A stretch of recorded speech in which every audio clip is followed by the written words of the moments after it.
আলহামদুলিল্লাহ, এই সাতক্ষীরা দেখতে পাচ্ছেন। সাতক্ষীরা সেই বিখ্যাত আমের মতোই লিচুও বিখ্যাত হয়ে গেছে এখন। তো দেখতে পাচ্ছেন এটা হচ্ছে সাতক্ষীরার একটি বাগান। এই যে গাছ, প্রচুর গাছ, এবং আগেও অনেক ভাঙা শেষ হয়ে গেছে।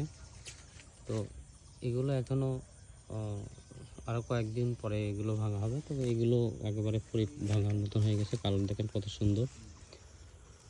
তো এইরকম বাগান থেকে সাতক্ষীরার যারা চাষি আছে, লিচু চাষি, তারা কিন্তু সরাসরি এরকম বাগান থেকে দেশের প্রত্যন্ত অঞ্চলে কিন্তু পাঠিয়ে দেয়।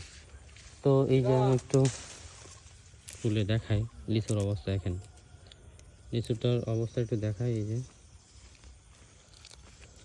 দেখেন, এর যে মাংসটা দেখেন।